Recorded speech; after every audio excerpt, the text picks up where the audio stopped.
సువార్త చాలా ముఖ్యం. సువార్త ప్రకటించబడకపోతే ఆత్మలు రక్షించబడు. ఆత్మలు రక్షించబడాలంటే సువార్త ప్రకటించబడాలి. సువార్త ప్రకటించబడాలంటే సువార్తను ప్రకటించేవారు పంపబడాల కదా. సువార్త ప్రకటించే వారి యొక్క పాదములు ఎంతో సుందరములైనవి కదా. కాబట్టి మేము మీకు సువార్త చెప్పడానికి మాకు ఇష్టం ఉంది, వినడానికి మీకు ఇష్టం ఉంది. ఇది దేవుని చిత్తం ప్రకారంగా సువార్తను ఈరోజు విందాము. సోదరుడు ఎంతో కష్టపడి చాలా వ్యయం చేసి దీనికి ప్రయాసపడి ఈ మీటింగ్ని, ఈ బైబుల్ క్లాసెస్ని సోదరుడు చాలా ఆసక్తిగా ఏర్పరిచి ఇక్కడ లోకల్లో కొంతమందిని ఇన్వైట్ చేసి హొసపేట కుర్తి నుంచి మమ్మల్ని ఆహ్వానించి మా ద్వారా మీకు వాక్యం వినిపించడానికి మళ్ళీ సోదరులు తీసుకున్న తీర్మానం చాలా గొప్పది. కాబట్టి సువార్త రోమ 1:16 ప్రకారంగా దేవుని వాక్యం చెబుతుంది, రక్షించడానికి అది దేవుని యొక్క శక్తి. సువార్త దేవుని శక్తి, ఆత్మను రక్షించే శక్తి సువార్తలో ఉంది.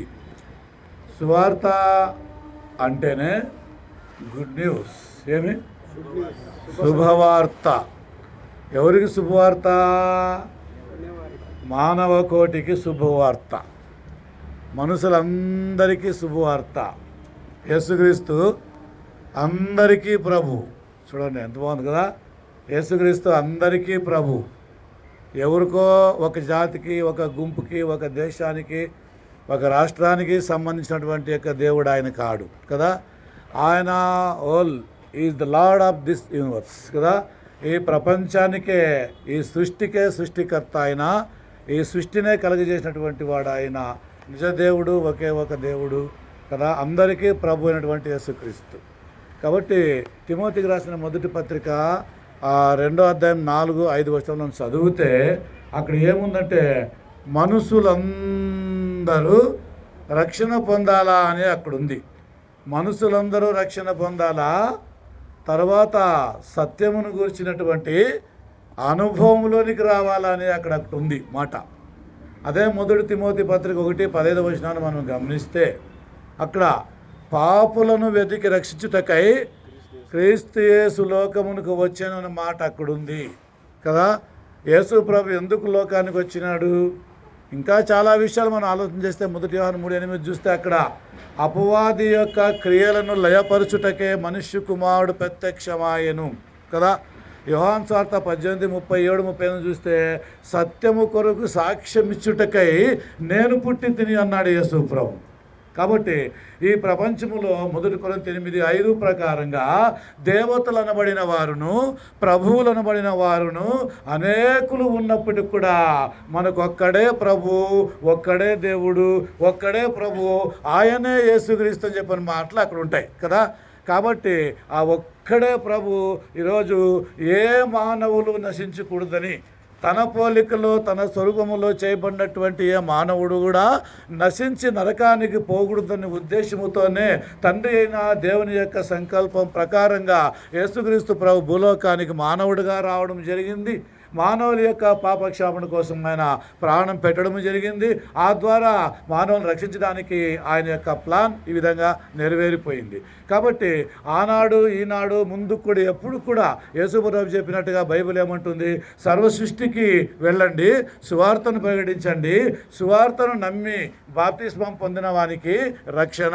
సువార్తను నమ్మి కూడా బాప్తిస్మం అనేది నీళ్ళలో ముంచడం అనేది పొందకపోతే దానికి అతనే జవాబుదారు అవుతాడు. కాబట్టి కేవలము కొంతమంది విని విని విని విని విని విని యాకోబు 1:22 ప్రకారంగా వాళ్ళే మోసం చేసుకుంటున్నారు. కాబట్టి విన్నటువంటి సువార్తకు ఒబే కావాలి, మనం లోబడాల. ప్రభు ఏమన్నాడు? మత్తయి 28:18 మీరు తండ్రి యొక్కయు, కుమారుని యొక్కయు, పరిశుద్ధాత్మని యొక్కయు నామములోనికి ప్రతివానికి బాప్తిసం ఇస్తూ నాకు శిష్యులుగా మీరు తయారు చేయండి అన్నాడు. కాబట్టి యావత్ ప్రపంచములో నివసిస్తున్నటువంటి మానవులు ఎవరు కూడా నరకానికి పోకూడదు అన్నటువంటి ఉద్దేశమే దేవుంది. కారణం ఏంటే, మానవులైనటువంటి మనం అందరము కూడా ఆయన పోలిక, ఆయన స్వరూపము. కాబట్టి మనం నశించి నరకానికి పోవడం ఆయనకి ఇష్టం లేదు. 2 పేతురు 2:14 ప్రకారంగా 2:4 ప్రకారంగా పాపము చేసినటువంటి దేవదూతులను ఆయన వదిలిపెట్టగా పాతాళ లోకములో బంధించినాడు కదా. ఈనాడు మానవులు పాపం చేస్తున్నారు కాబట్టి పాపము చేస్తున్నటువంటి మానవులు ఎవరైనా సరే వాళ్ళు నాశనము కావాల్సిందే, మరణానికి గురి కావాల్సిందే. రోమారు 23 అంటుంది, బైబిల్ ఏమంటుందంటే పాపం వల్ల వచ్చే జీతము మరణము. అయితే యేసుక్రీస్తు ద్వారా అది దేవుని యొక్క కృపావరము, నిత్య జీవము. కాబట్టి ఈ నమ్మి బాప్తిసం పొందిన వారికి నిత్య జీవము, రక్షణ, నమ్మని వారికి రక్షణ లేదు. అయితే దేవుని యొక్క సంకల్పం ప్రకారం వాక్యం ఏం చెప్తుందంటే నశించిన దానిని వెతికి రక్షించుటకై మనుష్య కుమారుడు భూలోకానికి వచ్చినాడు. ముఖ్యంగా ఈ నరకం అన్నటువంటి యొక్క భయంకరమైన ఈ పదాన్ని మనము ఆలోచన చేసినప్పుడు అది ఎవరికి, దేవుడు ఎందుకు చేసినాడు? కాబట్టి తన పోలికలో చేసినటువంటి మానవుల కొరకు మాత్రం నరకము కానే కాదు కదా. అలాంటప్పుడు ఎవరికి అది? నేను ఇందాక చెప్పిన పాపము చేసినటువంటి దేవదూతుల కోసం అది సిద్ధపరచబడి ఉన్నది. మత్తయి సువార్త 25:31 ప్రకారంగా 41 ప్రకారంగా యేసు ప్రభు మాట్లాడుతున్నాడు. ఏమంటాడంటే నా తండ్రి చేత శపించబడినటువంటి వారులారా, ఇదిగో మీకోసము సిద్ధపరచబడినటువంటి అగ్నికి మీరు పోండి అన్నాడు. అగ్ని eternal fire, nothing but well is nothing but eternal fire. అంటే నిత్య నాశనము, సదాకాలం ఉండేది, దానికి అంతం లేదు, పురుగు చావదు, అగ్ని ఆరదు. సో ఇలాంటి భయంకరమైన నరకం ఉన్నది కనుక ఆ నరకాన్ని తప్పించడానికే దేవుడు మానవుడుగా భూలోకానికి రావలసినటువంటి సంఘటన జరిగింది. ఇది జగత్తుకు పునాది వేయబడక మునిపే తండ్రితోనూ కుమారుడితోనూ పరిశుద్ధాత్మతోనూ కౌన్సిల్లో జరిగినటువంటి ప్లాన్ ఆఫ్ సాల్వేషన్ ఇది కదా. ఆ ప్లాన్లో దేవుడు మానవ కోరి రక్షించడానికి మానవుడిగా దేవుడు భూలోకానికి యేసుక్రీస్తు అనే పేరులో ప్రత్యక్షం కావడం జరిగింది కదా. యేసు అంటే తన ప్రజలని వారి పాపముల నుంచి రక్షించడానికి ఆయనయే సమర్థుడు. ఆయన తప్పితే మరి ఎవరు రక్షించలేరు. ఎందుకంటే లోకములో ప్రభువులు అనబడిన వారును దేవతలు అనబడిన వారు ఉన్నప్పటికీ కూడా వీరందరూ కూడా పాపము చేసినటువంటి వారే. వీళ్ళంతా పాపాలు చేస్తున్నటువంటి వారే.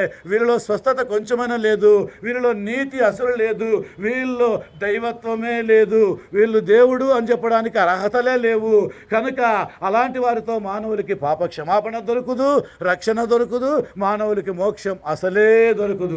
కాబట్టి ప్రియ పరలోకపు తండ్రి దేవుడు మానవులు తనతో సదాకాలం ఉండాలని ఒకే ఒక ఉద్దేశముతో తన కుమారుని ద్వారా మనకు నిత్యజీవం ఏర్పాటు చేసినాడు. దేవుడు లోకమును ఎంతో ప్రేమించి తన ఒక్కడే ఉన్న కుమారుని మన కోసం అనుగ్రహించినాడు. మనము నిత్యజీవం కలిగి ఉండాలని, నరకాన్ని తప్పించుకోవాలని, నిత్యత్వములో ఉండాలని, తండ్రితోనూ కుమారుడితోనూ పరలోకంలో ఉండాలనే ఉద్దేశముతోనే దేవుడు ఈ విధంగా మానవుడుగా భూలోకానికి యేసుప్రభు రావడం జరిగింది కదా. పాపులను రక్షించటానికి భూలోకానికి వచ్చినాడు. అయితే లోకంలో పాపులు ఎవరు? భూమిపైన ఎవరు పాపులు గారు? ఎవరు నీతిమంతులు? ఎంతమంది నీతిమంతుడు? వాక్యం చదివితే బైబిల్ అంటుంది, రోమా 3:11 అంటుంది, నీతిమంతుడు లేడు కదా, ఒక్కడు లేడు కదా. ప్రపంచమంతా అనీతితో నిండిపోయింది. దేవుని నీతికి వ్యతిరేకంగా బతుకుతూ ఉంది. దేవుని నీతి అంటుంది నశించిన దానిని వెదికి రక్షించుటకే మానవుడిగా యేసు ప్రభు భూలోకానికి వచ్చినాడు. ఆయన భూలోకానికి వచ్చినప్పుడు 33 సంవత్సరాల్లో ఆయన పాపుల్ని ఎట్లా ఎతికినాడు, ఎట్లా వాళ్ళని ఆయన ఫైండ్ అవుట్ చేసినాడు, ఎట్లా వాళ్ళని కనుక్కున్నాడు, ఎవరెవరితో ఎలాగ మాట్లాడిన విషయాలన్నీ మనం ఆలోచన చేస్తే ఆయన శిలువలో చనిపోయేంత వరకు చేసినటువంటి ఆ సంకల్పం వేరు. శిలువ తర్వాత సంఘము స్థాపించబడిన తర్వాత ఆయన చెప్పినటువంటి మాట మేరకు సర్వ సృష్టికి వెళ్ళండి, సువార్తను ప్రకటించండి, నమ్మి బాప్తిస్మం పొందిన మనకు రక్షణ అని చెప్పినటువంటి ఆ తర్వాత ఆ సంకల్పం వేరు కదా, అది వేరు. కాబట్టి ఇప్పుడు ప్రస్తుతం అమల్లో ఉన్నటువంటిది యేసు ప్రభు చనిపోయిన తర్వాత ఆయన ఇచ్చినటువంటి కొత్త నిబంధన ప్రకారంగానే ఇప్పుడు రక్షణ కలగాల. ఎందుకంటే వ్యక్తి ఇప్పుడు లేడు, వ్యక్తి అంటే క్రీస్తు. ఇప్పుడు ఆయన చట్టం ఉంది, ఏముంది? కొత్త నిబంధన ఆయన చట్టం ఉంది. అది ఆయన రాసిన చట్టం, అది క్రీస్తు యొక్క ధర్మశాస్త్రం.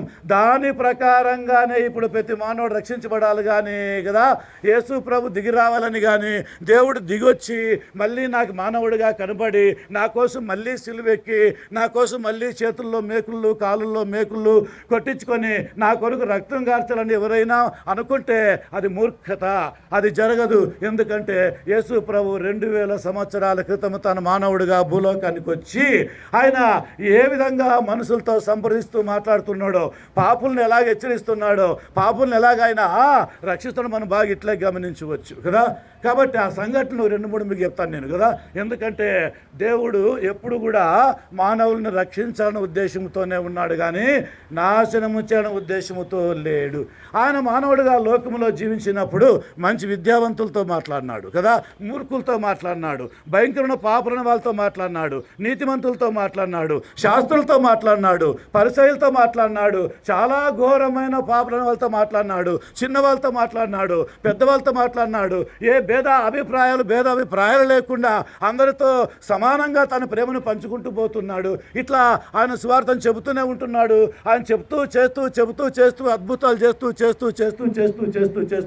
ఇట్లా ప్రపంచం తిరిగేటప్పుడు ఒక పెద్ద మత బోధకుడు రాత్రుల్లో ఆయన దగ్గరికి వచ్చి ఏమన్నాడు కదా, నీవు నిజమైనటువంటి దేవుని బోధకుడు, నీవు దేవుని యొద్ద నుంచి వచ్చినటువంటి బోధకుడు, నీ మాటలు దేవుని మాటలే, నీవు చేసే కార్యాలు ఇంతవరకు ఎవరూ చేయలేదు, నేను గమనించినాను, నువ్వు నిజంగా you are very good, you are good master అని చెప్పని యేసు ప్రభును పొగుడుతూ ఉంటే యేసు ప్రభు అన్నాడు, యోహాను సువార్త 3:5 అంటున్నాడు. ఏమంటాడంటే అక్కడ, ఒకడు కొత్తగా జన్మించకపోతే దేవుని రాజ్యానికి వారసుడు కాడు.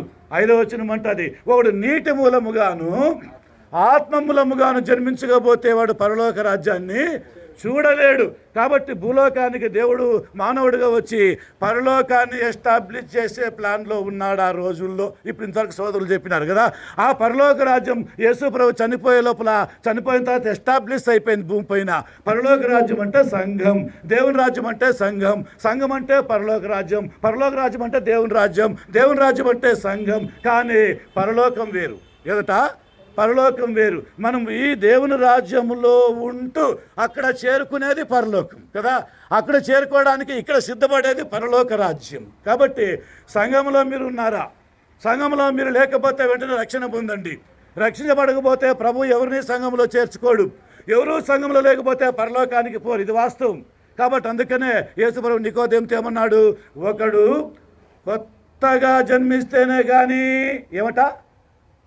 కొత్తగా జన్మిస్తేనే కానీ పరలోక రాజ్యాన్ని లేదా దేవుని రాజ్యాన్ని చూడలేడు అన్నాడు. అదేలాగా ఆయన అన్నాడు. ఆయనకి అప్పుడే 70-80 ఏళ్ళు, ఆయన శారీరకంగా ముసలాయన, మతబోధకుడు, ధర్మబోధకుడు, మంచి పేరు, నీతిమంతులు కలిగిన వాడు ఆయన కదా. ఆయనకి యేసు ప్రభు బోధనలో అనుమానం వచ్చింది, డౌట్ వచ్చింది, సత్యం తెలిసింది. నేను ఇంతకాలం బోధ చేసినా నాకు ఈ నిత్యజీవపు యొక్క బోధ నాకు తెలీదు.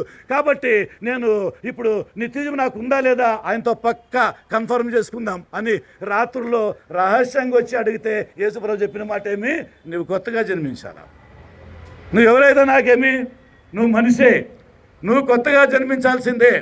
నువ్వు కొత్తగా జన్మించకపోతే అదేలాగా సాధ్యం సార్?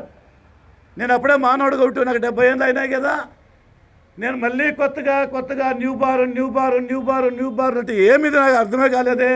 నువ్వు మ్యూజిక్ చెప్తున్నావు, ఎట్లా జన్మించాలా? నన్ను మళ్ళీ మా అమ్మ 9 నెలల కడుపులో మోయాలనా అనే అనుమానం అక్కడ పెట్టినాడు. ఎవరు? నువ్వు బోధకుడు అయి ఉండి, ముసలివాడవై ఉండి, సునగోగు అనే సమాజానికి నాయకుడిగా ఉండి, ఇంత పెద్ద బోధకుడిగా ఇన్నాళ్ళు నువ్వు ఉండి కూడా ఇది నీకు తెలియదా? నీకు 70 వచ్చినటువంటి శరీర వయసు అంతా కూడా అది శరీర మూలకంగా పుట్టింది. ఏమన్నాడైనా? అది మీ అమ్మ మీ నాన్నకు పుట్టినటువంటి యొక్క జన్మ అది. కానీ ఇప్పుడు నేను చెప్పేదేమి, 5వ వచనం గమనించండి. ఒకడు నీటి మూలముగా జన్మించాలా, మరి ఒకడు ఆత్మ మూలముగా జన్మించాలా. అట్లా కాకపోతే నువ్వు వృద్ధుడైనా చనిపోయినా వేస్టే, ఎప్పుడో అది చనిపోతావు. తప్పదు, కొత్తగా జన్మించాల్సింది. యోహాను 8:4 ప్రకారంగా నేను క్రీస్తునని మీరు నమ్మకపోతే మీ పాపాల్లో చనిపోతాను గ్యారంటీ. చనిపోతే నో లైఫ్. ఎటర్నల్ లైఫ్ లేదు, నిత్య జీవం లేదు. ఇక్కడ బతికినావు జీవం అంతే. 50, 60, 70, 90, 100, 120 బతికినావు లేదని లేదు, కానీ నిత్య జీవం మాత్రము దొరకదు. ఇలాంటి బోధన ఆయన చేస్తున్నాడు.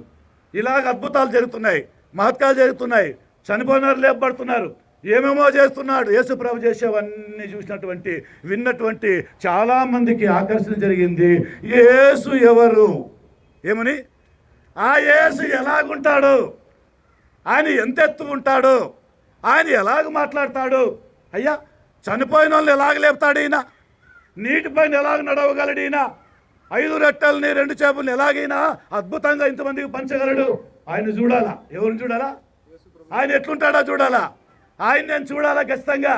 చూసే తెలియదు. చాలా ప్రయత్నం చేసి చేసి చేసి చేసి చేసి ఒకరోజు సమయం వచ్చింది. ఆయన పేరు ఏం పేరు? జకర్య కాదప్ప, జక్కయ్య. పొట్టి జక్కయ్య, చాలా పొట్టేవాడు జక్కయ్యకి ఆశ కలిగింది. బైబిల్ బాగా అంటుంది లూకాసు వార్త 19వ అధ్యాయంలోన, యేసు యేసు ఎవరో చూడగోరెను. అది ఏమని? యేసు ఎవరో చూడగోరెను. ఆ అద్భుతాలు చేసే ఆయన ఎవరు?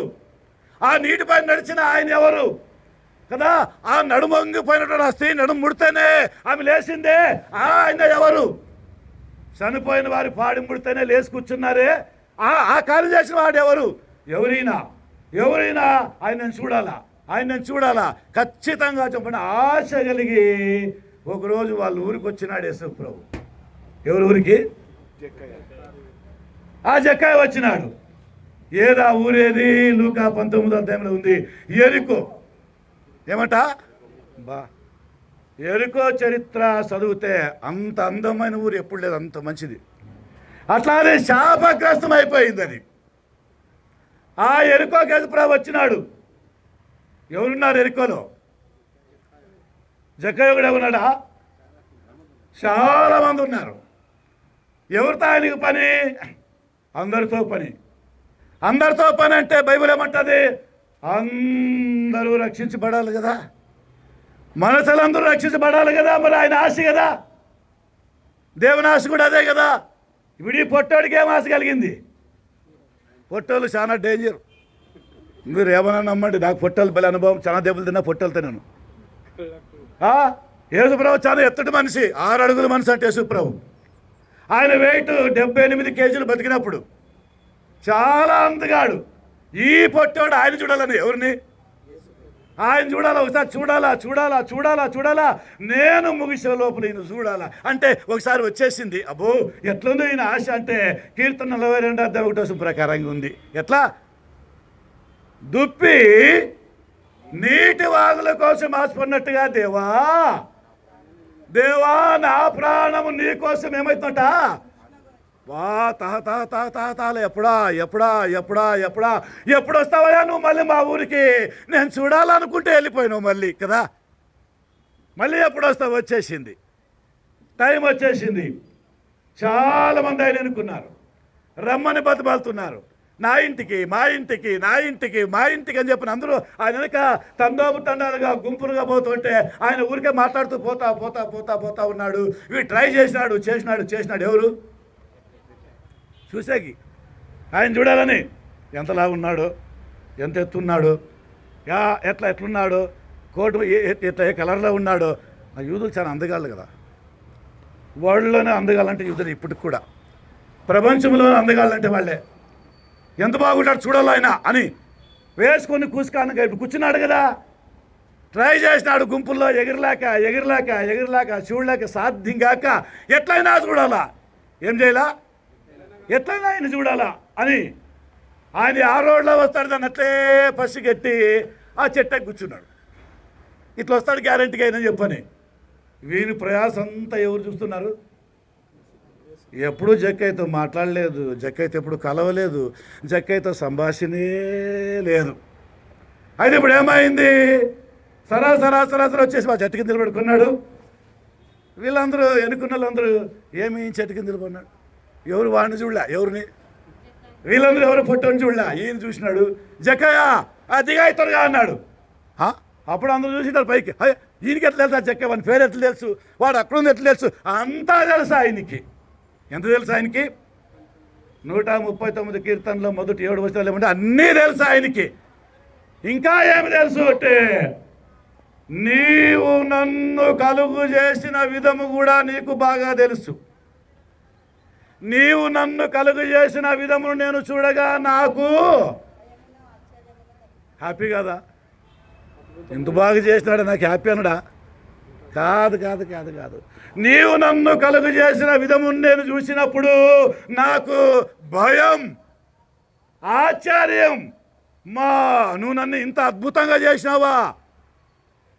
నీవంత పిండంగా ఉన్నప్పుడు నీ కళ్ళు నన్ను చూసినాయా? నా తల్లి గర్భములో నేను ఆ చీకటి కోణములో నేను అక్కడ పొరలాడుతూ ఉన్నప్పుడు నీవు నన్ను చూసినావా? చూసినాడు దేవుడు. 139 7వ వచనం అంటుంది, నేను నీ యొద్ద నుంచి ఎక్కడికి పోగలను? ఆకాశానికి ఎక్కిపోయినా అక్కడ నీవు ఉన్నావు, సముద్రంలో దాక్కున్నా అక్కడే ఉంటావు, పాతాళానికి దిగిపోయినా అక్కడ నీవు ఉంటావు. ఎక్కడ దేవుడు లేని స్థలం? 23 అంటుంది, నేను సమీపంలో ఉండి చూసే దేవుడినే కాదు, దూరంలో నువ్వు ఎంత దూరం ఉన్నా నేను చూస్తా. జక్కయ్యని చూసినాడు. ఎవరిని చూసినాడు? జక్కయ్య త్వరగా త్వరగా త్వరగా త్వరగా త్వరగా త్వరగా త్వరగా. ఎన్నాళ్ళు పరిచయం ఈయనకి జక్కయ్యకి? అసలు పరిచయమే లేదే, ఎప్పుడు మాట్లాడలేదే, ఎప్పుడు తెలియదే. ఇంక అంతే చాలు సర్రదిగి. ఎంత హ్యాపీ ఏంటి తోడికి? ఎంత హ్యాపీ చెప్పండి, ఎంత సంతోషం ఉంటుంది అమ్మా కదా. దాన్ని వర్ణించలేము ఇంకా. కాబట్టి ఇంటికి పిలిచిపోయినాడు. ఇంట్లో కూర్చొని మాట్లాడుతున్నాడు. ఏం మాట్లాడుతున్నాడు? ఇంట్లో కూర్చొని శిష్యులతో ఎదుపురా పోయినాడు. వాళ్ళ కూర్చొని వీళ్ళేమో డిస్కస్ చేస్తున్నారు. అతను లోపల పోయినాడు. ఎవరు చెప్పండి? ఎంతటైనా ఆ పొట్టాయినా ఎవరో మళ్ళీ బాధపడతాడాబా? ఎవరు పొట్టాలు మళ్ళీ పొట్టాడు అంటే చెప్పను అన్నదాన్ని. మిమ్మల్ని ఉద్దేశం చెప్పడం లేదు కదా. నేను ఆ క్యారెక్టర్ చెప్తున్నా అంతే. అక్కడ ఎవరు క్యారెక్టర్? లోపల పోయి ఏదో చేస్తూ ఉన్నాడు. ఏదో చేస్తారు పొట్టాలు గ్యారెంటీగా, ఏమోడు చేస్తారు గ్యారెంటీగా. ఎప్పుడో ఏదో ఒకటి పెడతారు గ్యారెంటీగా, ఏమో పెడతారు. ఇది మాత్రం ఖచ్చితం. ఇది ఎక్కువ నమ్మద్దండో ఈ పొట్టలది గ్యారెంటీ.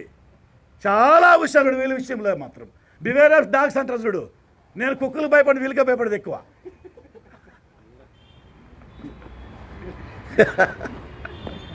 వీళ్ళంటే చాలా భయం. ఇట్లా వాళ్ళు చాలా దెబ్బలు తిన్నాను నేను. ఇప్పుడు ఎక్స్పీరియన్స్ అయ్యింది బాగాది. ఏమన్నాడు? సర్ర దిగినాడు, పోయినాడు. ఏం చేస్తున్నాడు ఇప్పుడు? డబ్బంతా ఇంత పెద్ద గంట తెచ్చి శిష్యులు వేసిపోతే మాట దాన్ని టేబుల్ పని వేసినాడు. ఏమన్నాడు? ఇంకా వేసిపోవడం మాట్లాడడం లేదా ఆయనతో? ఇంకా ఇంట్లోకి పిలుచుకొచ్చినాడు.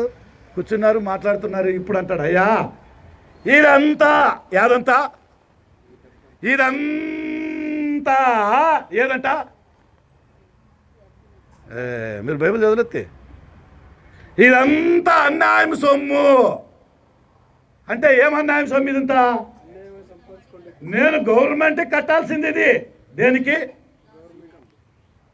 ఇది ఎవరు? జక్క ఏం పని చేస్తాడు? కలెక్టర్ కాదమ్మా, టాక్స్ గుర్తుదారుడు. Is the tender. టెండర్ అంటే ట్యాక్స్ కలెక్టర్లు అందరూ తెచ్చి డబ్బు ఇతని చేతికి ఇవ్వాలా. అది ఇది ఉంది టెండర్. ఎవరిది? ఈ జక్కాయిది టెండర్. అది దానికి ఎంతగా అంత డబ్బు ఇచ్చేసాడు మున్సిపాలిటీకి. ఆ టెండర్ కొన్నాడు.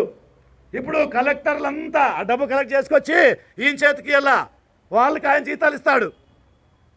గవర్నమెంట్కి కట్టాలా, వీళ్ళకి జీతం పెట్టాలా, తను లాభం తీసుకోవాలా.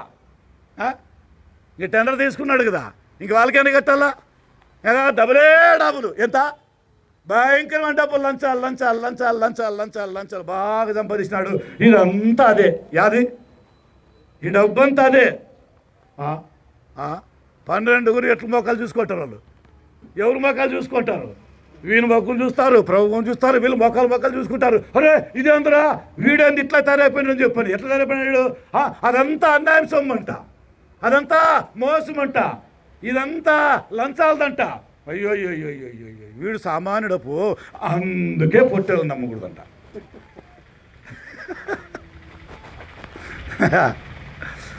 యేసుప్రభు చూసినారా?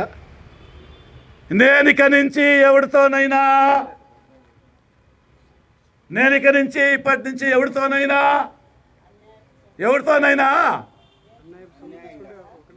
అన్యాయంగా నేను ఏదైనా లంచం తీసుకొని సంపాదించుకుంటే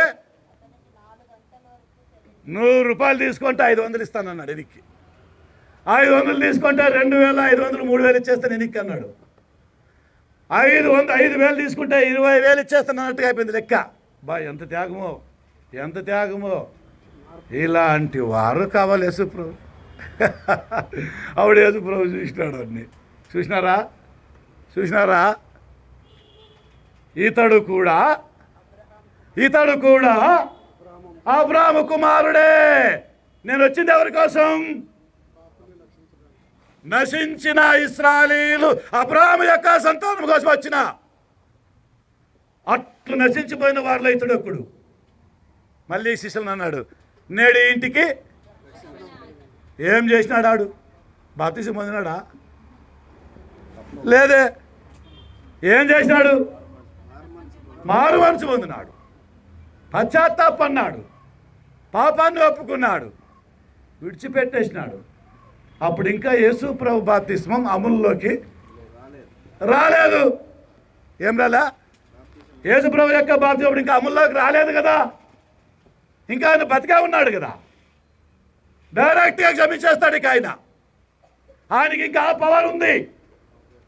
నేడు ఇంటికి ఏమన్నాడు? నేడు ఇంటికి ఏమొచ్చింది?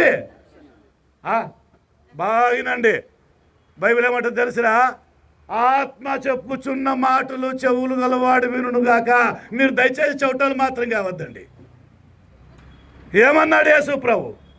నేడు ఇంటికి శాపం వచ్చింది.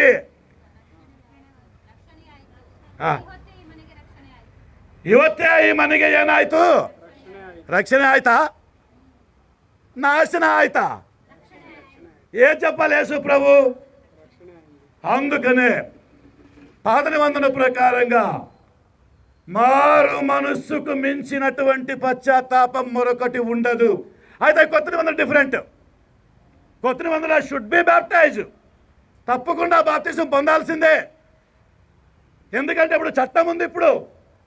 అప్పుడు చట్టం లేదు, యజమానుడే ఉన్నాడు, అప్పుడు యేసుప్రభే ఉన్నాడు. ఇప్పుడు ఆయన చట్టం ఉంది కాబట్టి చట్టానికి లోబడాలా. చట్టం ఏమంటుంది? నిబంధన క్రీస్తు యొక్క శాస్త్రం ఏమంటుంది? సర్వ సృష్టికి వెళ్ళండి, సువార్తను ప్రకటించండి, నమ్మి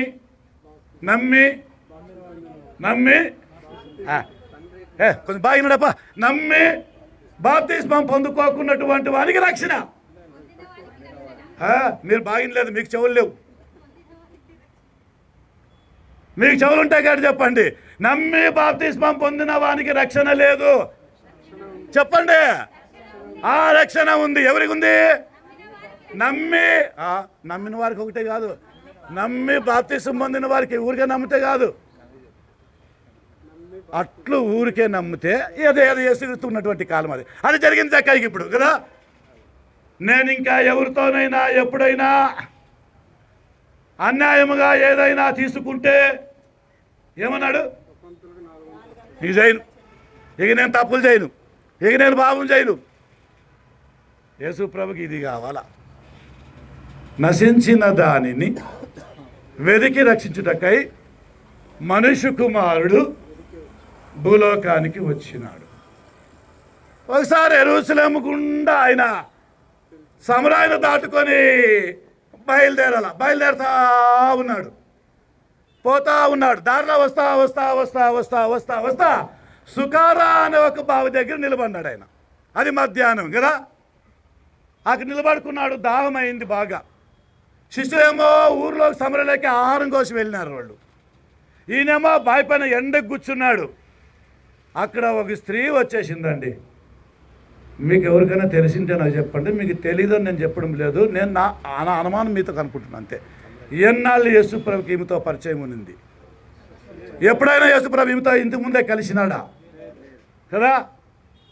ఇది వచ్చింది ఇప్పుడు సందర్భం. యేసుప్రభుకి వచ్చిందా? ఆ స్త్రీకి వచ్చిందా సందర్భం? ఇప్పుడు చెప్పండి, ఎవరికి వచ్చింది బ్రదర్? ఆ యేసుక్రీస్తు ప్రభుకి వచ్చిందా, ఆమెకు వచ్చిందా సందర్భం? ఇప్పుడు ఆమెకి ఏమి సందర్భం వచ్చింది? ఇప్పుడు నిజంగా ఇప్పుడు ఆమె వ్యక్తిగత స్థితి, ఆమె జీవితము, ఆమె లైఫ్, ఆమె పాపము, ఆమె యొక్క అన్ని ఏది ఆమెకు తెలియకుండా గుడ్డిదిగా బతుకుతున్నటువంటి ఆమెకి ఇప్పుడు కళ్ళు తెరుచుకుండే సందర్భం వచ్చేసింది కదా. హెస్కేల్ 18:20 ఏమంటుంది? దుష్టుడు చనిపోవుట నాకేమాత్రము ఇష్టమే. ఇష్టమా? ఇష్టం లేదా? ఇష్టం లేదు. మరి ఈమె చెత్తమా? ఈమె ఇట్లా పోయేది ఇష్టమా కదా. ప్రభు ఏమి మాట్లాడలా, ఉన్నపాటున ఆయన కూర్చున్నాడు. ఆమె పని ఆమె చేస్తూ ఉంది. ఏం చేస్తుంది ఆమె పని? ఆ సుకారా అనే యాకోబు బావి అది, ఆ బావి పైన కూర్చున్న ఆయన తన ఆలోచనలో తానున్నాడు. శిష్యులేమో సమరయలో పట్టణంలో భోజనాన్ని తెచ్చేయడానికి వెళ్ళినారు.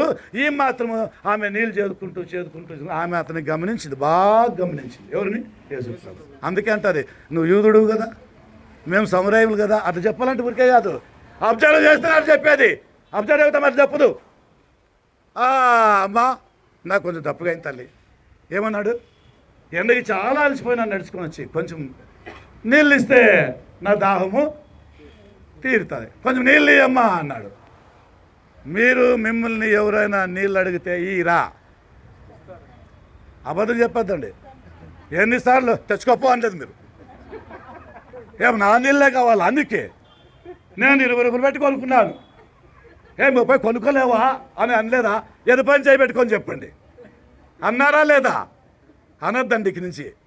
ఒకసారి నేను కూర్చున్నా ట్రైన్లో వచ్చేటప్పుడు, ఒక ముసలాయన నా బాట్లాడి పెట్టినాను, కూర్చున్నాను. నేను కూర్చొని మొబైల్ చూస్తామని ఇట్లా చూస్తా ఉంటే ఆ ముసడు వచ్చినాడు, ఇట్లా నా పక్క కూర్చున్నాడు. ఏం మాట్లాడలేదండి. ఆ బాటలు తీసుకున్నాడు, తక్కువ ఓపెన్ చేసినాడు, నీళ్ళు తాగి మళ్ళీ అడిపెట్టి ఊరికే పోతాడు బాగా రంగులా. పోయప్ప సొమ్మా ఎంత ధైర్యంలో ఆయనకి అన్నిలో వచ్చింది. నేను చూసినాను, అదే వీడికెంత ఇతనికి తన్నీళ్ళన్నా తాను ఇంత ఫ్రీగా తాగుతాడలేదు. అబ్బా నా నీళ్ళు మాత్రం ఎంత ఫ్రీగా ఆరాముగా తాగి ఆడబెట్టి నాకు ఏమీ చెప్పలా, నీదా కాదా, తాగల్లా వద్దా, ఏమి లేదప్ప, నో క్వశ్చన్ నో మోర్ కదా. ఆరాముగా వెళ్ళిపోతాడు ఊరికే. ఎట్లుతాడమ్మా అడిగితే నేను ఏమంటానా, నీదా అంటే నాది కాదంటానా అని నేను ఆలోచన చేసుకొని సరే ఫోన్లో ముట్టుకోవడం అనుకున్నాను. యేసు ప్రభుకి అట్లా దాహమైంది ఇప్పుడు బాగా కదా. ఆ బావి పైన కూర్చున్నాడు. ఆడ కూర్చున్నాడు, బావి పైన కూర్చున్నాడు. అమ్మా చాలా తప్పుగా అవుతుంది తల్లి, కొంచెం నీళ్ళేమ్మా. మా వాళ్ళు అట్లా పోయినారు బజార్లోకి, వాళ్ళు ఎంచేపు వస్తారు తెలియదు నీళ్ళు ఏం చెప్పంటే చూసిందయ్యా, నీవు యూదుడు కదా, మేమెవరు? సమరయులు. నీ సమరయుల గురించి ఎప్పుడైనా విన్నారులే నాకు తెలీదు, చాలా పెద్ద ఇష్టం ఉంది వాళ్ళది. సమరయులు అట్లా యూదులు కాదు, ఇట్లా అన్నిలు కాదు, మధ్యలో చెడిపోయినటువంటి వాళ్ళు వీళ్ళు. అందుకే వీళ్ళకి దేవుడు లేడు, శాస్త్రం లేదు, వీళ్ళని యూదులు వెలేసినారు. అట్లా వెలివేయబడినటువంటి స్త్రీ ఆమె. ఎవరు? ఆ సమరయ స్త్రీ. ఆమె పేరే సమరయ స్త్రీ. ఏం పేరు? ఆమె పేరు శరణమ్మ, ఆమె పేరు మరియమ్మ. ఏమామె పేరు? అయ్యా ఆమె పేరు లేదా? సమరయ స్త్రీ అంటా ఉంటారు, మళ్ళీ పేరు లేదంటారు కదా. మీరు నాకు అర్థం కాదు, మీరు నన్ను కనిపించేస్తారు కదా కదా. మనం ఏ ఊర్లో ఉన్నా ఆయనకి తెలుసు, మనం నేటివిటీ ఆయనకు బాగా తెలుసు, మనన్నీ ఆయనకు బాగా తెలుసు కంప్లీట్గా. కొత్తగా ఎవరైనా పడిపోతే ఏమంటాం? ఏ ఊరు నీది అంటారు. నెక్స్ట్ మళ్ళీ నీ తాలూకా ఏమి అంటారు, ఏ తాలూకా మీది అంటారు. అడిగి తెలుసుకుంటేనే కానీ మనకి అర్థం కాదు. బోయజ్ అన్నాడు. ఏమన్నాడు బోయజు? బోయజ్ ఏమన్నాడు? ఈ యవనస్త్రాలు ఎవరు అని చెప్పని మేస్త్రిని అడిగినాడు. ఆయన ఏమన్నాడు? నయోమి వెనుక వచ్చినటువంటి మోయాబీరాలు రూతు అన్నాడు. అవునా? మరి కన్ను చేస్తూ పొద్దునుంచి ఆమె పని చేస్తూనే ఉంది అన్నాడు. కొంచెమైనా రెస్ట్ లేదు అన్నాడు. అప్పుడు బోయజ్ ఏమన్నాడు తెలుసా? ఎవరిది? మంచి మాట్లాడా. ఈ చిన్నది ఎవరిది? అంటే దాని మీనింగ్ ఎవరు అంటే అది వేరే, ఎవరంటే అడ్రస్ వద్దు, ఎవరిది అంటే అడ్రస్ కావాలి. ఇప్పుడు అంటే ఈమెకి వెనక ఎవరున్నారు, ఈమె బంధువులు ఎవరున్నారు అని ఇన్ని చేర్చడానికి ఎవరిది అని మాట్లాడతాడు. ఎవరు అంటే అవన్నీ అవసరం లేదు, నీ పేరు చెప్పేసాలన్నట్టుగా ఎవరిది అన్నాడు. అప్పుడు చెప్పేసినాడు అంతా. మరి ఈ సమరాయ స్త్రీ పేరు ఏం పేరు అంటారు? మనం ఏదైనా పేరు పెడదాం, ఆమెకి బాగుంటుందా? కొంతమంది బోధించేటప్పుడు అట్లాంటివి ఏమి లేవని క్రియేట్ చేస్తారు. అవి క్రియేట్ చేసి పెద్ద భక్తుల మాదిరి చెప్తూ ఉంటారు. అవి బైబిల్లో ఉండు, వీళ్ళు నాలేదంతా వీళ్ళు బైబుల్. అయ్యా నువ్వు యూదుడు కదా, మేము సమరాయులు కదా, సమరాయులకి యూదుడికి పొత్తు కుదరదు కదా, మరి నీవేలాగా నన్ను అడుగుతున్నావు నీళ్ళు ఇమ్మనంటే, అమ్మా నశించిన దానిని వెతికి రక్షించుటకై మనుష్య కుమారుడు వచ్చెను. అమ్మా దాహమున కిమ్మని నిన్ను అడుగువాడెవడో నీకు తెలిస్తే ఆయన నీకు జీవజలం ఇస్తాడు. నీకు వద్దా జీవజలం? వద్దా నీకు? అయ్యా ఫస్ట్ అది ఇస్తే చాలు, ఎందుకు ఇదంతా వస్తా చాలా బాగుంటుంది. ఇక ఎప్పుడూ నాకు తప్పిక కాకుండా ఆ జీవజలం ఇచ్చాయని చెప్పంటే ఇస్తానమ్మా. నేను వచ్చింది ఎందుకు? అది ఇవ్వడానికే, నిత్యజీవి ఇవ్వడానికి, జీవజలం ఇవ్వడానికి కదా, నిత్యము నాతో మీరు ఉండడానికి పరలోకంలో. అందుకే నేను వచ్చింది, అది మళ్ళీ ఇస్తాను. అయ్యా ఇస్తా. అయితే నువ్వు ఒక పని చేయాల. ఏం చేయాల పని? ఏం పెద్ద సాహసం చేయొద్దు. ఒక పులిని పట్టుకురావద్దు, 4 నక్కలను పట్టుకురావద్దు, పెద్ద కార్యాలు ఏమి చేయొద్దు. తిన్నగా నీ ఇంటికి పో. ఏం చేయాలా? తిన్నగా నీ ఇంటికి పో. నీ మొగుడిని మాత్రం తీసుకొస్తే నీతో పాటు నీ మొగుడికి కూడా ఏం చేస్తాము అంటే నిజంగా యేసుప్రభు ఆ మొగుడిని అడుగుతున్నాడా, లేకపోతే ఈమె ఏం చెప్తుందా అని ఆలోచన చేస్తున్నాడా? ఆమె ఏం చెప్తా చూద్దాం. కొంచెం ఏం చెప్తుంది ఆమె? అయ్యా నువ్వు నా యజమాని తీసురా అన్నావు, ఓకే ఒప్పుకుంటా, నాకే మొగుడు లేడు అని జవాబు చెప్పింది ఆమె. ప్రభు అన్నాడు, నీకు మొగుడు లేడన్న సంగతి నాకు బాగా తెలుసమ్మా. ఎప్పుడు తెలుసు ఈయనకి ఎన్నేళ్ళు పరిచయం ఈమెతోనా? యాపొద్దు వీళ్ళంటే ఆనందిన్నాడు ఇతను, యాపొద్దు ఈమెతో కూర్చొని వీళ్ళతో మాట్లాడినాడు. అసలు సమరాయలతో యూదులు సాంగత్యమే చేయరు కదా, ఇంకెప్పుడు వీళ్ళకి ఇది జరిగింది? ఆలోచన చేస్తే యేసు ప్రభుకి అంతా తెలుసు. యోహాను సువార్త అంటుంది, ఏ వ్యక్తిని గురించి మనసుని గురించి ఎవరికి సాక్ష్యమే నక్కరా లేదు, అందరి అంతర్నిందాలు తిరిగినటువంటి వాడు ఈయన. నాకు తెలుసమ్మా. ఏం తెలుసు? నీకు మొగుడు లేడని నాకు తెలుసు. అట్లే ఉంది బైబిల్ చూడండి కదా, నీకు మొగుడు లేడని నాకు తెలుసు. ఇప్పుడు నువ్వు కాపురం చేస్తున్న వ్యక్తి 6వ వాడు అని కూడా నాకు తెలుసు. 5వ వాడు కదా, 6వ వాడు, 6వ వాడు అని కూడా తెలుసు. ఏంటికి తెలుసునా? 7 అనకూడదా, 5 అనకూడదా, ఇంకా ఏమనకూడదా? ఎవరైనా నిజం చెప్తారా? 7గురితో సంబంధం ఉంటే 1 అంటారు. ఈమె ఏం చెప్పింది? 6 అని చెప్పింది. మీకు తెలుసా బైబిల్లో 6 అనే సంఖ్య వస్తే అది అసంపూర్ణత, ఇంపర్ఫెక్ట్ వర్డ్, అది ఇంపర్ఫెక్ట్ నెంబర్ అంటారు దాన్ని. అంటే ఈమె నెక్స్ట్ 7వ వాడిని కూడా కలిగి ఉంటుంది గ్యారెంటీకి. ఇంకా ఎవరిని? నెక్స్ట్ ఇంకొకరిని కూడా అట్లా ఏం చేస్తుంది వాడు అయిన తర్వాత. అంటే ఇంకా పని అలాంటిదే. పాపులను వెతికి రక్షించుటకై మనుష్య కుమారుడు భూలోకానికి వచ్చినాడు. ఇప్పుడు నీతో ఉన్నవాడు ఎన్నవాడట?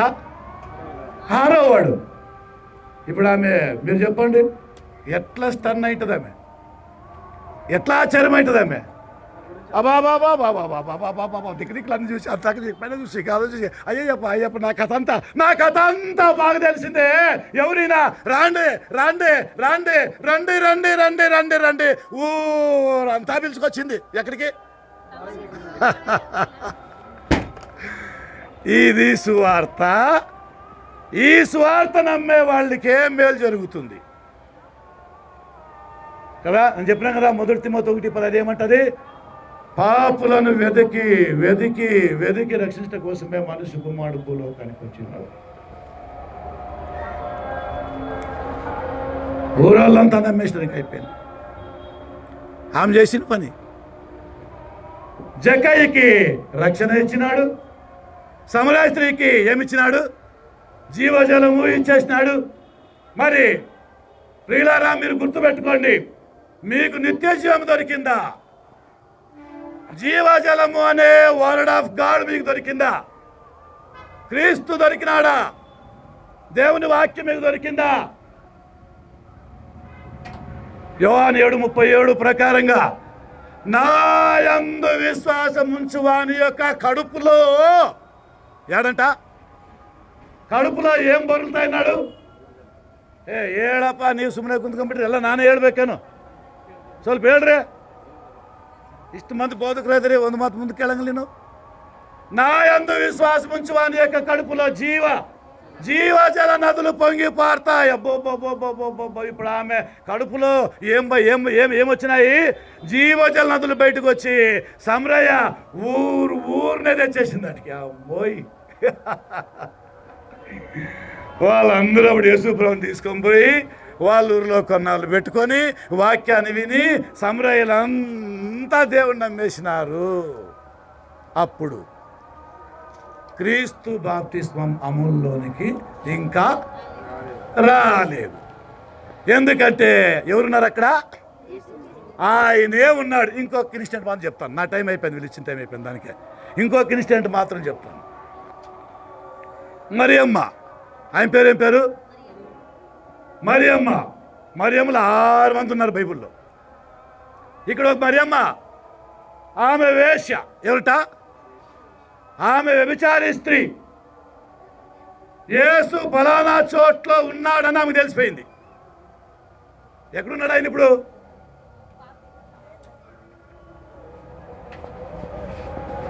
యేసు ఫలానా వాళ్ళ ఇంట్లో ఉన్నా తెలిసిపోయింది. ఎవరింట్లో ఉన్నాడు ఆయన?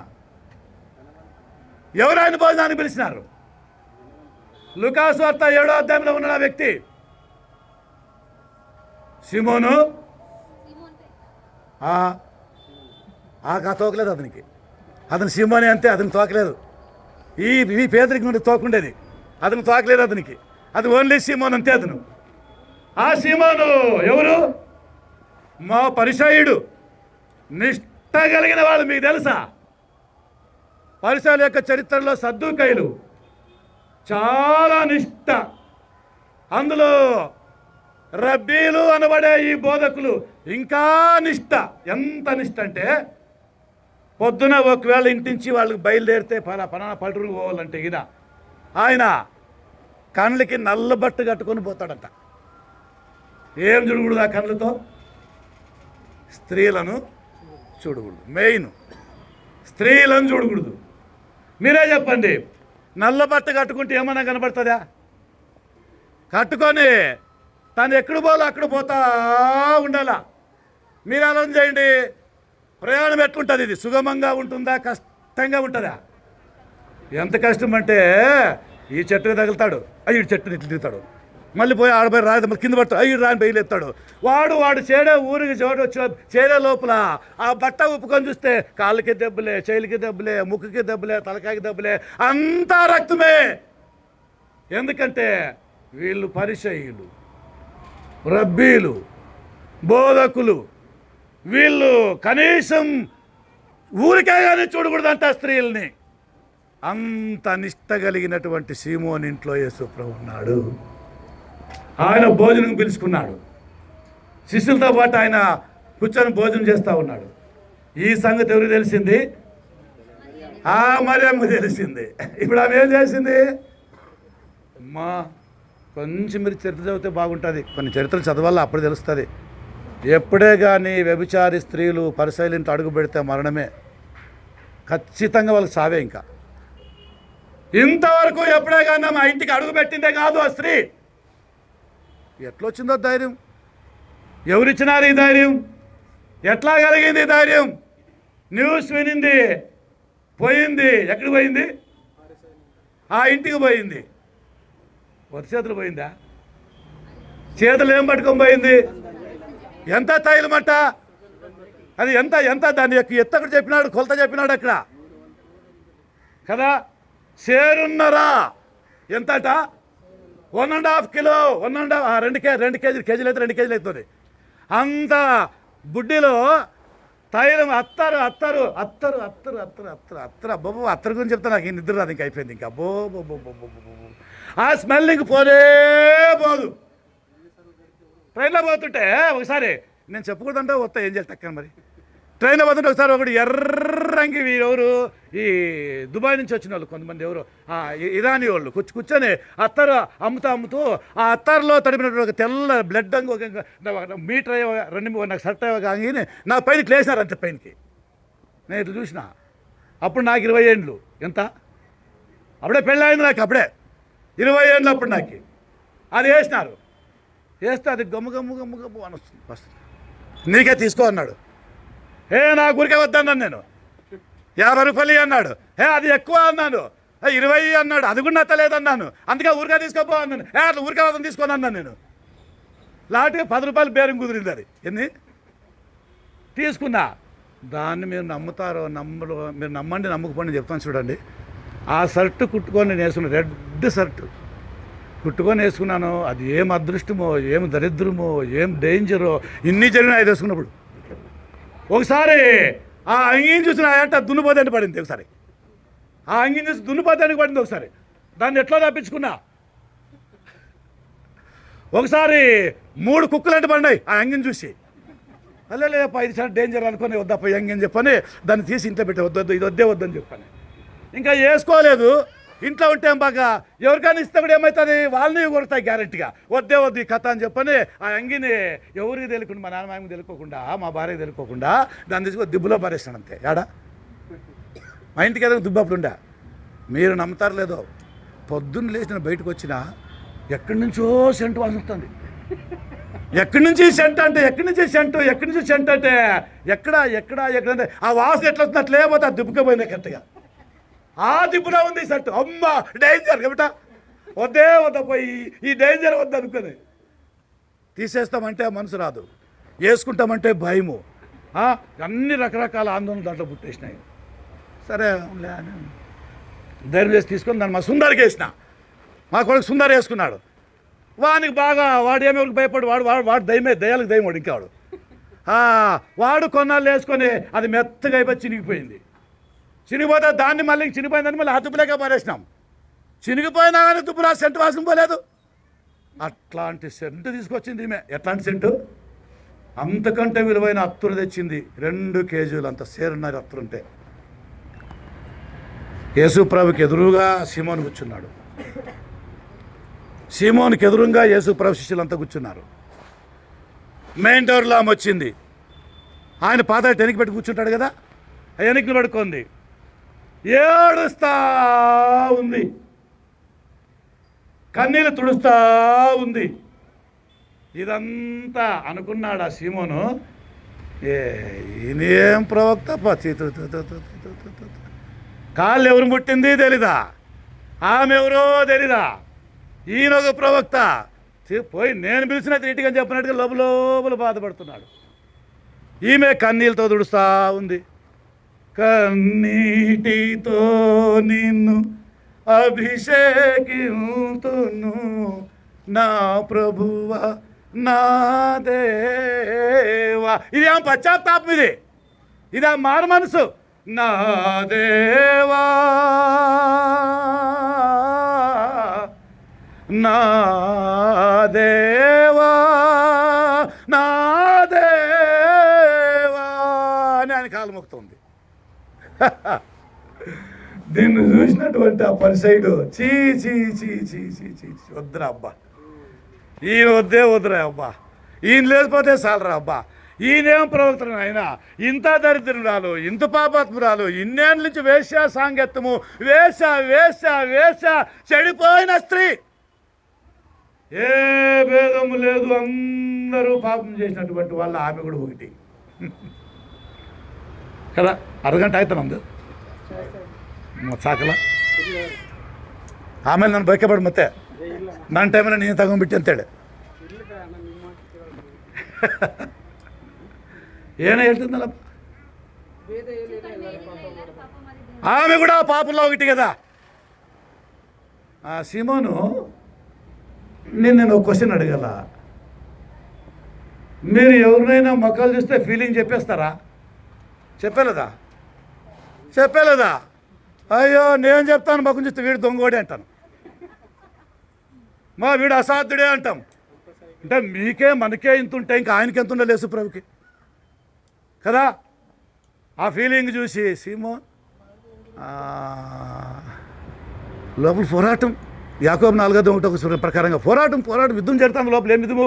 ఈమె వ్యభిచారి స్త్రీ, ఈమె పాపాత్మురాలి స్త్రీ, ఇతని తెలియదా, ఆమె వచ్చింది కాలు ముట్టుకుంది, నా ఇంట్లోకి వచ్చింది, చీ లోపల వాడిని పోరాటం వానికి పోరాటం ఉంటే యేసు ప్రభు సీమోన్ అంటే ఇప్పుడు అలర్ట్ అలర్ట్ అయిపోయినాడు. ఏం ప్రభు అంటే ఏమీ లేదు, నీకు నేను కథ చెప్పాలన్నాడు. ఏం కథ? ఒకరికి 2 రుణం ఇచ్చేవాళ్ళు ఉన్నారు. ఒకడికి 500, ఒకరికి 50 రూపాయలు అప్పించినాడు. ఇద్దరి యొక్క రుణపత్రాలు తీర్చేసినాడు, ఇద్దరిని క్షమించేసినాడు. అయ్యా ఇంతకీ ఏమి అని చెప్పంటే, ఈ ఇద్దరిని క్షమించేసినాడు కదా, ఈ ఇద్దరిలో ఎక్కువగా ఎవరిని ఆయన క్షమించినట్టు మీరు చెప్పండి అంటే 500 లభించట్లే కదా, ఏమంట 500 ఎక్కువ కదా, కాబట్టి అవనికే ఎక్కువ క్షమాపణ. నువ్వు కరెక్ట్గా చెప్పినావు.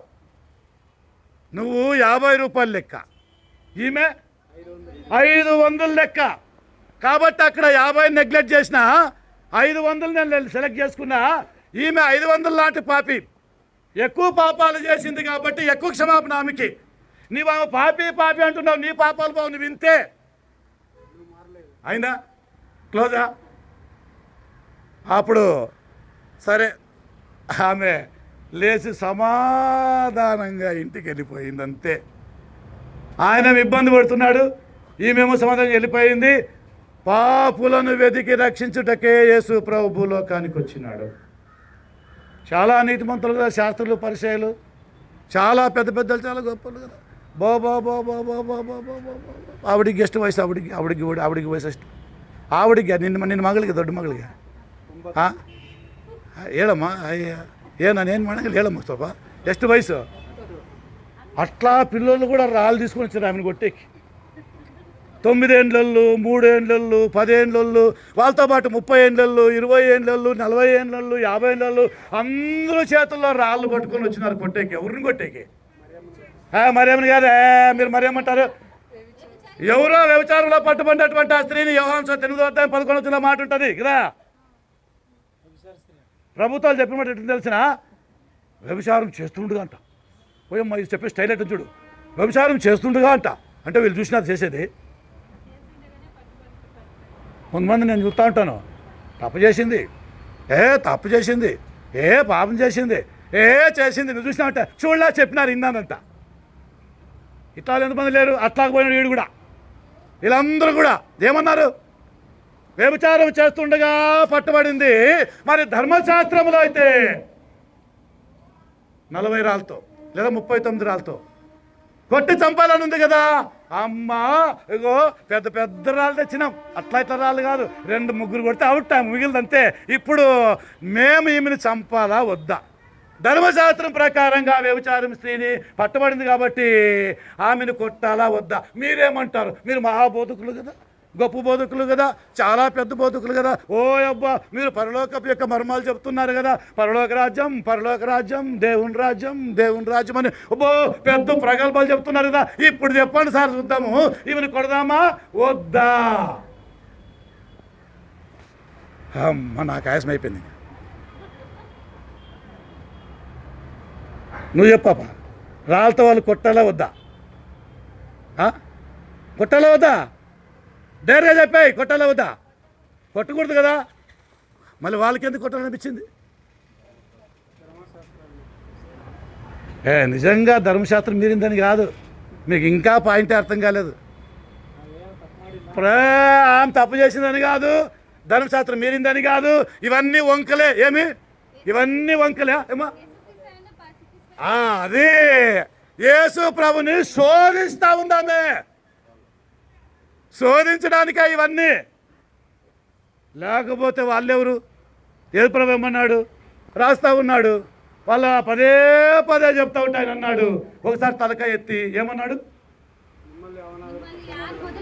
మీలో ఎవడు పాపం చేయలేదు మొదట రాయండి అన్నాడు. అని మళ్ళీ ఆయన ఏదో రాస్తాడు అంతే. ఈరోజులో కొంతమంది పెద్ద బోధకులు అందరూ పాపాలు రాస్తామంట ఆడు చెప్పేది. వీళ్ళు చూసారా? ఆయన ఏందో రాస్తా అంటే వాళ్ళు అందరూ పాపాలు రాస్తా అంట ఆయన. అయ్యో నిజంగా ఆయన పాపలు కాదు మచ్చలు లేదని లేదులే, కానీ అది మాత్రం అది కాదు కదా, అది కట్టుకత్తనే కదా. అది ఇట్లా బోధించకూడదు. ఎక్స్ప్లెయిన్ చేసినా కరెక్ట్గా ఉండాలి అది, లేకపోతే దాన్ని బోధించే ప్రయత్నం చేయకూడదు. ఆయన ఏదో రాస్తున్నాడు మళ్ళీ తగ్గడు. ఆయన నాకు ఒక బోధకుడు సుమంత్ అని పెద్ద బోధకుడు ఆయన చెప్పాడు, లే భాస్కరా ಸ್ವಲ್ಪ ಕೇಳಿಕ್ಕಂಡು ನನ್ನ ಕಡೆ ಅವನು ಬಗ್ಗಿ ನೋಡ್ದ ఏమిటా బగ్గి ನೋಡಿದ್ರೆ ಅವನು ಪಾಪ ಬಿದ್ದುವಂತಲ್ಲಿ. అయ్యప్ప నన్ను పాప ಇನ್ನೊಬ್ಬರು బగ్గి ನೋಡ್ದಂತೆ.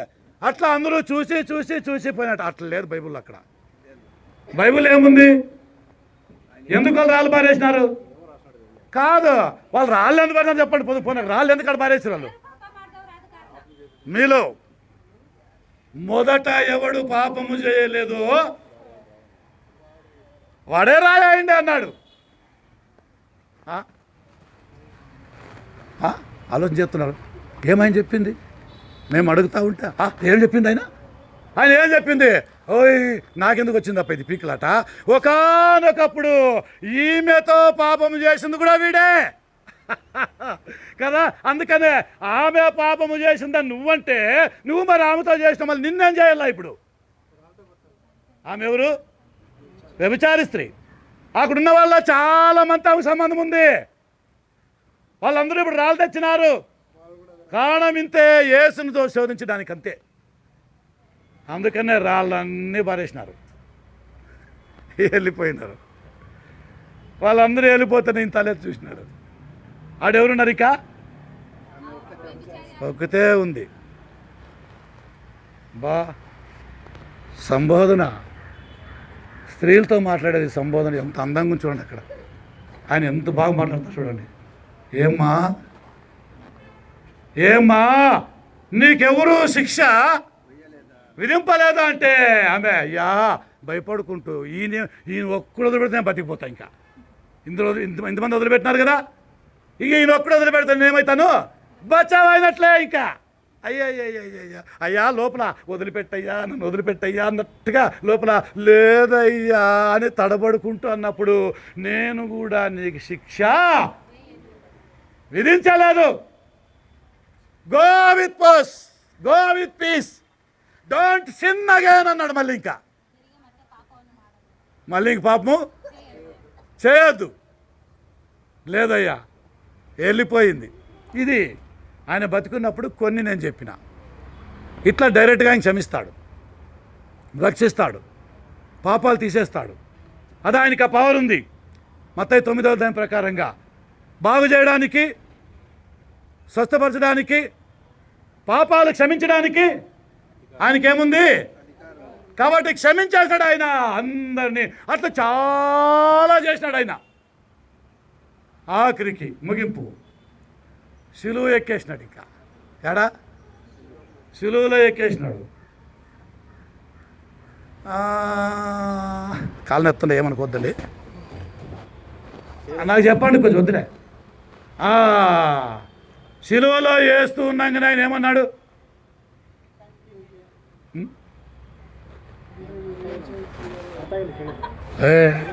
ఇష్ట ಹತ್ರ ಕುಂತ್ಕೊಂಡೆಲ್ಲ ಪನೀನು ದೂರನ್ನ ಕುಂತಿಲ್ಲ ಹೋಗೋಗಿ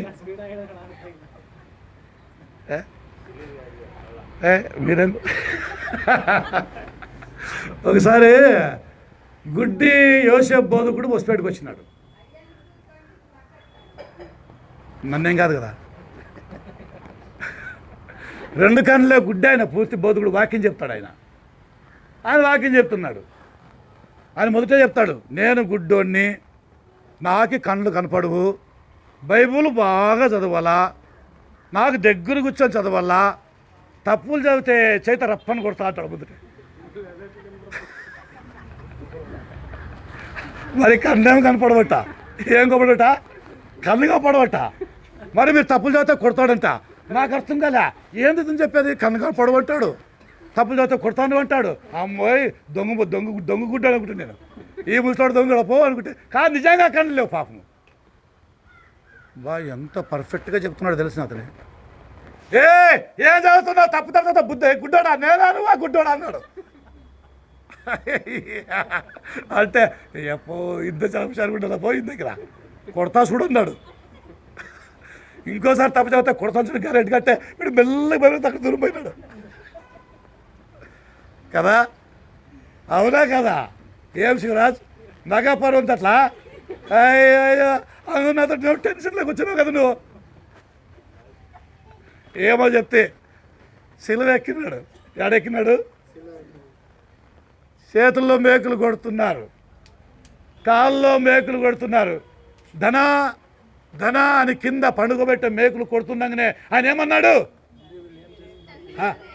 అదే నన్ను కేల్సిల్లా అంతే నేను.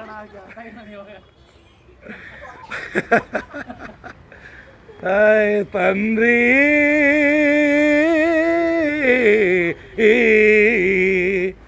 తండ్రి వీరేమి చేయుచున్నారో వీరెరుగరిని వీరిని క్షమించమన్నాడు.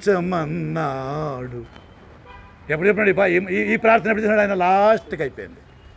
అందరినీ క్షమిస్తూ క్షమిస్తూ క్షమిస్తూ క్షమిస్తూ క్షమిస్తూ లాస్ట్కి ఎవిడెన్స్ ఆఫ్ పార్డన్ నన్ను పైన సిలువలో వీరందరినీ క్షమించేసాయన్నాడు. ఎంత పెద్ద దేవుడు ఎంత గొప్ప రక్షకుడు, ఎంత గొప్ప ప్రేమామయుడు, ఎంత స్టాక్గా ఈయనలో కృప ఉందో, ఎంత ప్రేమ ఈయనలో ఉందో. అందరికీ ఈనాడు కూడా ఈ క్షమాపణ ఉంది. ఎక్కడ ఈ స్వార్థ ప్రకటించబడుతుందో, ఎక్కడ యేసుక్రీస్తు యొక్క మరణం ప్రకటించబడుతుందో, ఎక్కడ ఆయన యొక్క సమాధి ప్రకటించబడుతుందో, ఎక్కడ ఆయన యొక్క పునరుత్థానం ప్రకటించబడుతుందో అక్కడ ఉంది పాప క్షమాపణ, అక్కడ ఉంది ఆత్మరక్షణ, అక్కడ ఉంది విమోచన, అక్కడ ఉంది సువార్తలో దేవుని యొక్క శక్తి. అది కాబట్టి మీలో ఇంకా ఎవరైనా పాపక్షమాపణ పొంది ఉండకపోతే, రక్షించబడి ఉండకపోతే, సువార్తకు లోబడకపోతే దయచేసి ఈరోజు ఈ సువార్త మీరు విన్నారు. యేసుక్రీస్తు యొక్క మరణము, సమాధి, పునరుత్థానాల గురించి మీరు వినండి, తెలుసుకోండి. యేసు ప్రభు చనిపోయి లేచి పరలోకానికి పోతూ సర్వసృష్టికి వెళ్ళండి, సువార్తను ప్రకటించండి. సువార్త ఈజ్ నథింగ్ బట్ కదా ఈజ్ డెత్, బరియల్ అండ్ రెసరెక్షన్ కదా. మరణము, సమాధి, పునరుత్థానం ఇవి ఎవరైతే వింటారో, వాటిని విని ఎవరైతే వాటిని ఒప్పుకుంటారో, మారు మనసు పొందుతారో వారికి బాప్తిజం ఇచ్చేయండి, నీళ్ళ ముంచేయండి వాళ్ళని. ఎట్లా ముంచాలి వాళ్ళని? నీళ్ళు తండ్రి యొక్క, కుమారుని యొక్క, పరిశుద్ధాత్మని యొక్క 3 నామాలైనవి. 3 నామాలైనాయి కదమ్మా. తండ్రి నామం వేరే, కుమారుని నామం వేరే. పదను మనోరు చెప్పు కదా, ఆ నామం ఎవరిది? యేసుక్రీస్తుదే. ఆ యెహోవా ఎవరిది? ఈ యేసుదే. ఆ నామం నాకుందన్నాడు, ఆ నామంలో నేను వచ్చి అన్నాడు, నేను చేసేవన్నీ ఆ నామంలోనే. ఆ నామం నాకుంది అంటప్పుడు ఆయన పేరు ఏం పేరు? యేసు ప్లస్ యెహోవా. చెప్పొచ్చు, తప్పేమీ లేదు. ఎందుకంటే దైవత్వములో, వ్యక్తిత్వాల్లో ముగ్గురికి ఈ పేరు అన్వయిస్తుంది. అందుకే తండ్రి యొక్క, కుమారుని యొక్క, పరిశుద్ధాత్మ యొక్క నామములో అంటే తండ్రి నామంలో బాప్తిజం ఇచ్చేయండి అన్నట్టు. అదాన్ని యేసుక్రీస్తు నామంలో అని మాట వాడినాడు. ఆ విధంగా మీలో ఇంకా ఎవరైనా ముంచడం బాప్తిజం పొందకపోతే, నీటిలో మునక్కుపోతే హృదయం కఠినపరుచుకోవద్దండి. ఇశ్రాయేలు మాదిరిగా విశ్వాసం ఉంచండి, ప్రభువుని నమ్మండి, మారు మనసు పొందండి, తండ్రి యొక్క, కుమారుని యొక్క, పరిశుద్ధాత్మ యొక్క నామంలో బాప్తిజం పొందండి, ప్రభు మాట నిలబెట్టండి, లోబడండి. విధేయతతో కూడినటువంటి విశ్వాసమే రక్షిస్తుంది. మీ అందరికీ నా వందనాలు.